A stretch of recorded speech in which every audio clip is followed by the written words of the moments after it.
E aí pessoal, beleza? Espero que estejam todos bem.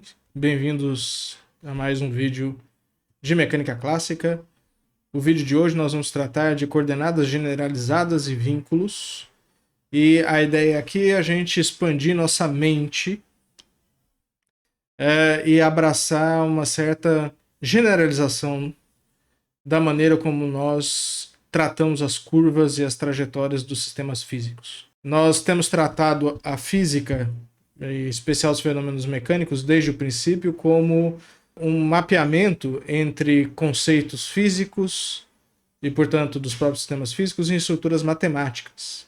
À medida que a gente vai aprofundando esse mapeamento e introduzindo novas estruturas matemáticas, começa a ficar claro que a abstração é um caminho sem volta na física. Hoje não se faz física de ponta com o realismo ingênuo que se fazia na época de Galileu e Newton. E mesmo as contribuições gigantescas que Newton e seus contemporâneos deram para a física não ficaram imunes a um grau de abstração bastante sofisticado até mesmo para os tempos em que eles viviam, né? Qual que é a ideia aqui? A ideia é que nós vivemos em um espaço tridimensional, né?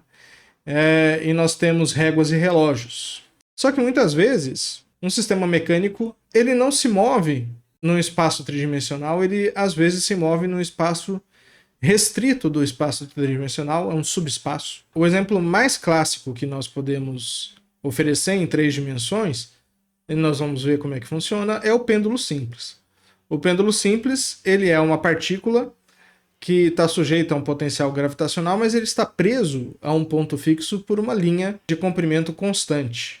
Embora a partícula seja descrita por 3 coordenadas, x, y e z, ou x1, x2, x3, se vocês preferirem, o fato de haver um ponto fixo e uma distância fixa da partícula com relação a esse ponto faz com que baste uma coordenada para descrever o movimento dessa partícula. Então, o pêndulo físico acaba sendo descrito por um movimento unidimensional. A gente vai ver como é que isso funciona. Isso acontece porque a distância fixa da partícula com relação ao ponto fixo é um vínculo. Então, toda vez que existe um vínculo, existe uma diminuição do número de variáveis necessárias para descrever o problema.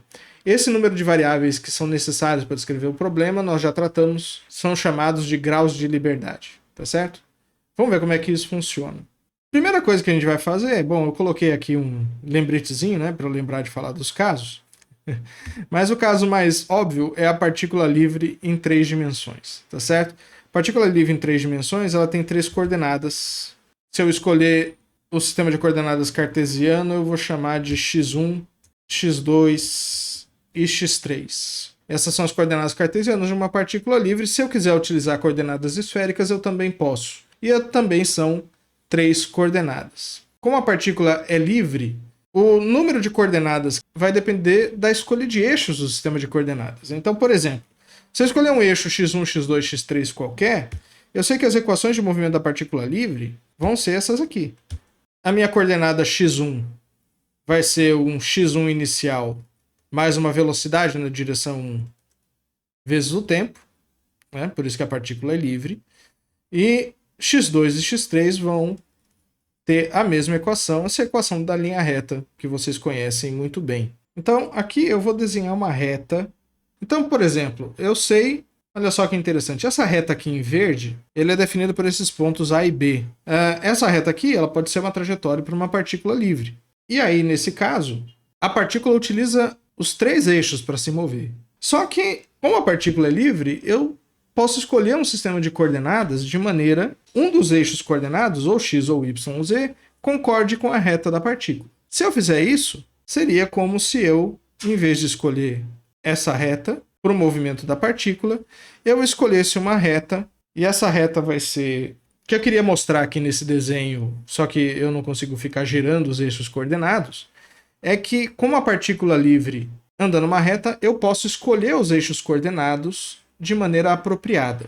Então, em vez de eu usar 3 números para descrever o movimento da partícula livre, eu posso escolher apenas um. Portanto, com uma escolha inteligente de eixos, eu posso escolher um sistema de coordenadas em que, em vez dessas 3 equações aqui, eu tenha apenas uma equação. Por exemplo, x' é igual a x0' mais v't, em que agora o movimento acontece apenas no eixo, nesse novo eixo x, com coordenadas x'.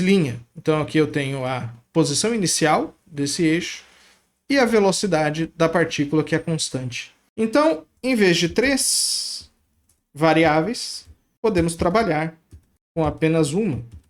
E por isso eu digo que o sistema 1 grau de liberdade no sistema que eu chamei aqui de x'. Contudo, ele vai ter 3 graus de liberdade em um sistema de coordenadas geral. Vamos supor que eu tenho uma partícula num plano. Então, as equações de movimento dessa partícula vão ser, num sistema de coordenadas, x1 igual a x1 de t, primeira equação, x2 é igual a x2 de t, segunda equação, e x3 é igual a x3 de t. Só que essa partícula ela não tem liberdade para percorrer todos os valores de x1, x2, x3. Ela vai estar sujeita a uma equação do tipo ax1 mais b x2 mais c de x3 é igual a 0. Aqui, o a, b e c são coeficientes quaisquer, constantes. Eles não vão depender do tempo, são números reais puros.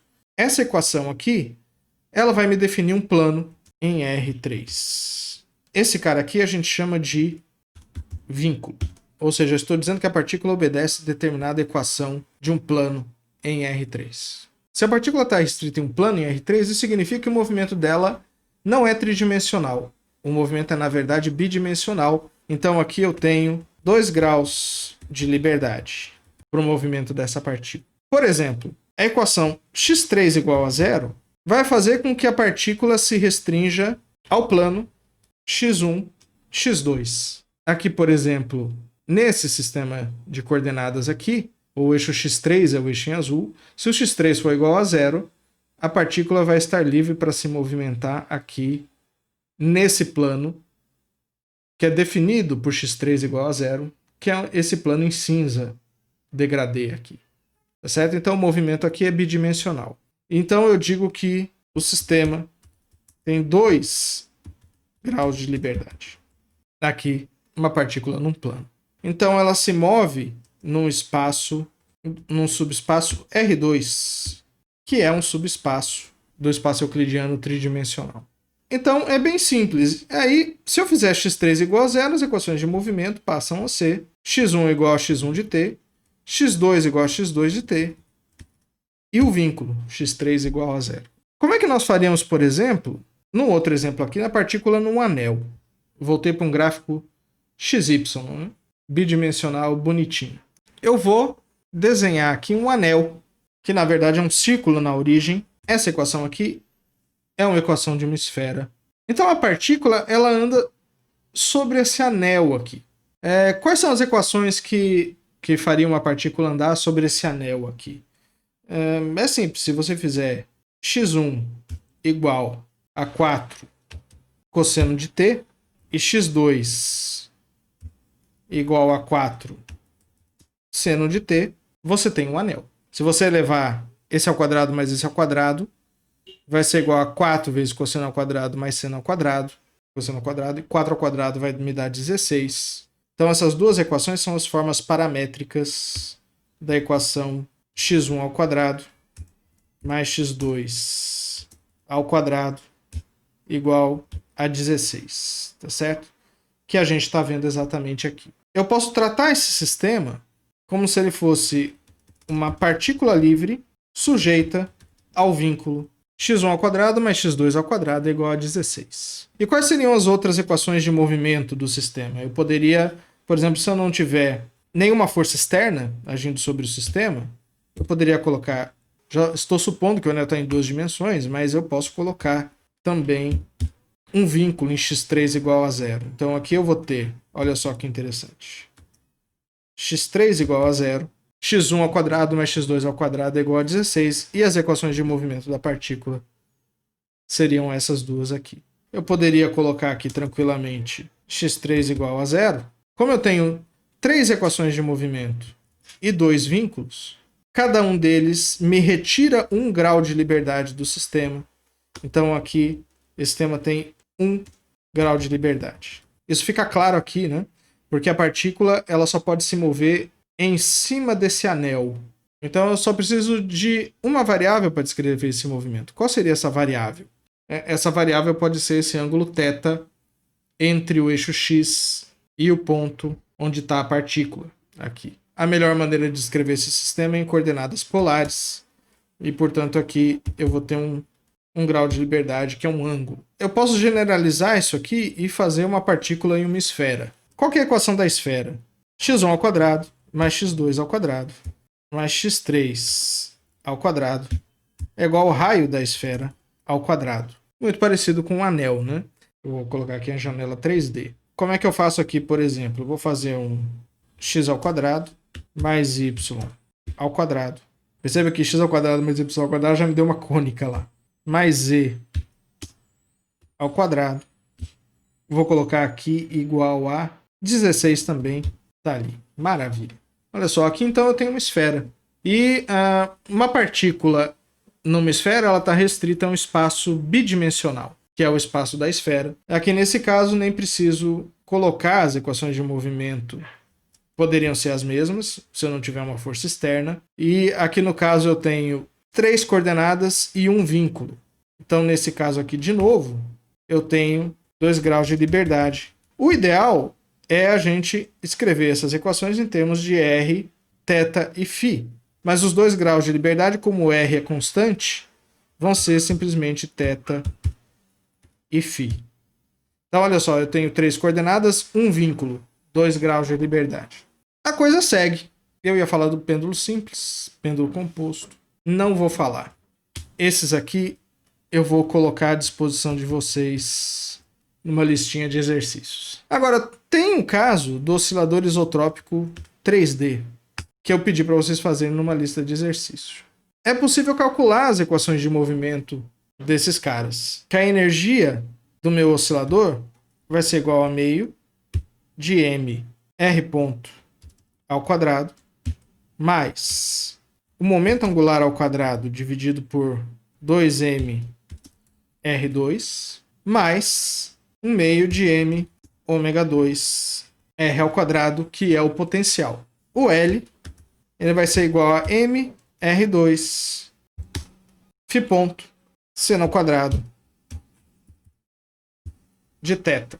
Por outro lado, se eu escolher inteligentemente meu sistema de coordenadas, eu tenho que θ ponto igual a 0, com uma condição inicial que ele seja igual a π sobre 2.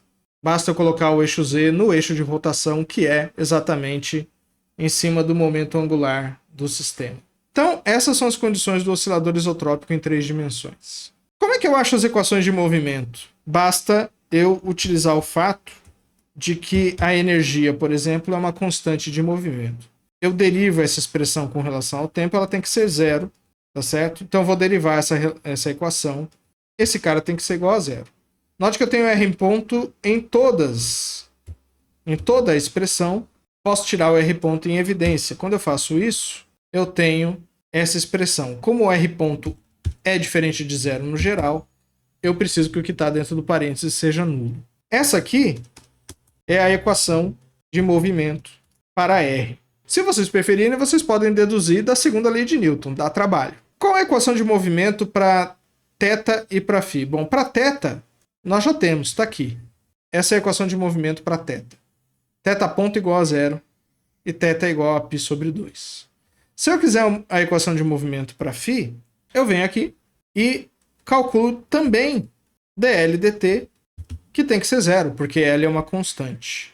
Essa derivada aqui eu vou ter 3 termos, certo? Eu vou ter 2mr r ponto, eu vou ter φ 2 pontos nesse termo, e aqui eu tenho 2 vezes seno de θ, derivada de seno θ da cosseno θ, θ ponto. Θ ponto igual a 0 e θ é igual a π sobre 2 funciona como se fosse um vínculo. Então, aplicando essa condição aqui, esse último termo aqui, o cosseno θ é 0, então esse último termo não existe. Seno de θ é igual a 1.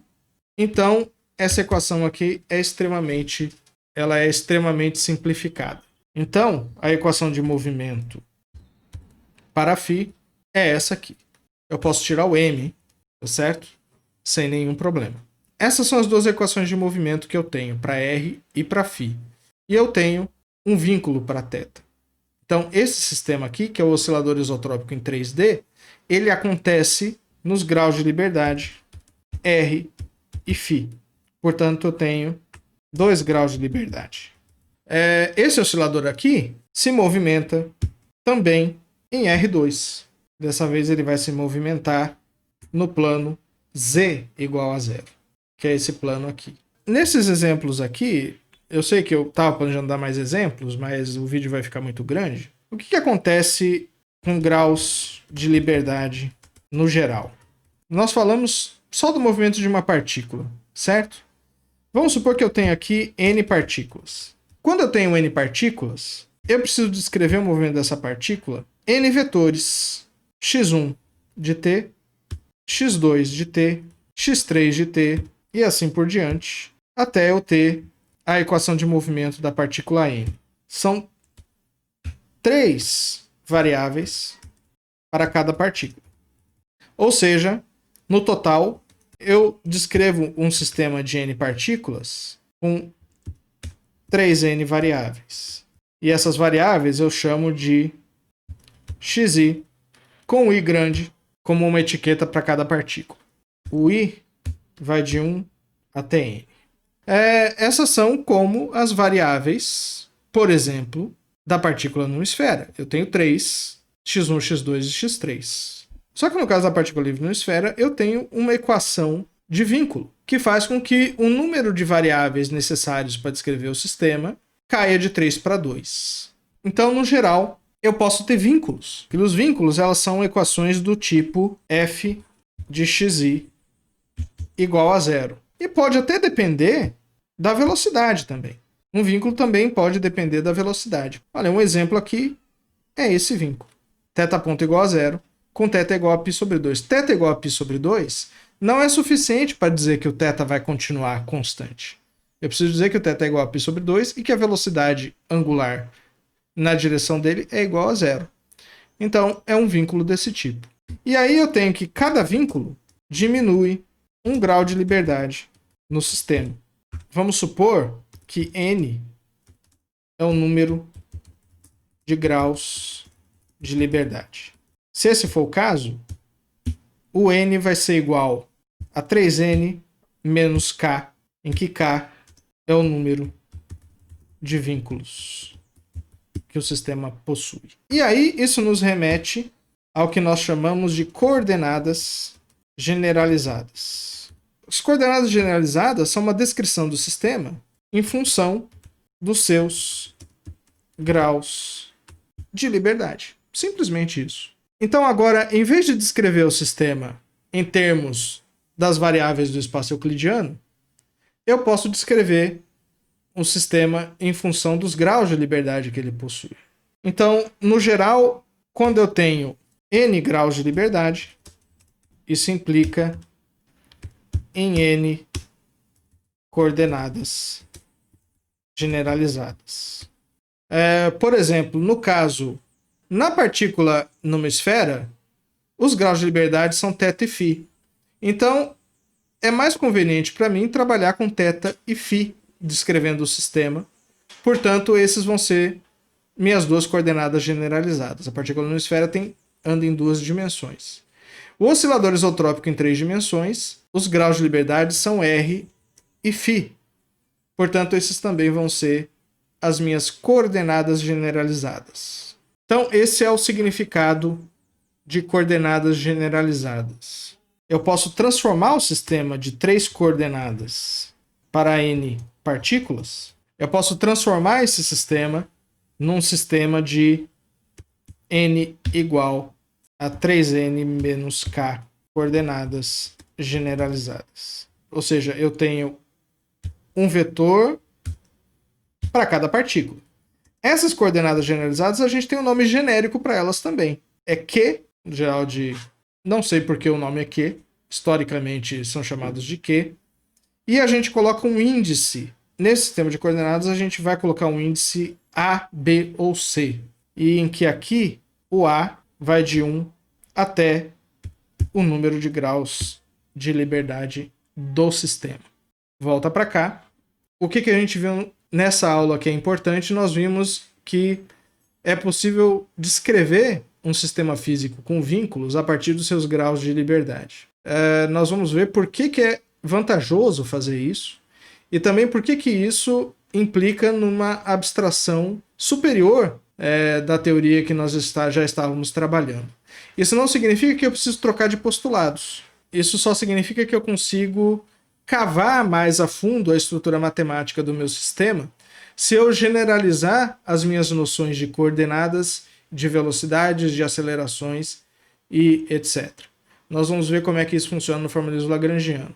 Na aula que vem, nós vamos transformar a segunda lei de Newton em equações dinâmicas em coordenadas generalizadas. E isso vai fazer com que um novo mundo se abra dentro do formalismo da mecânica clássica. Tudo bem? Então, por enquanto é só. Tenham bons estudos e até o próximo vídeo.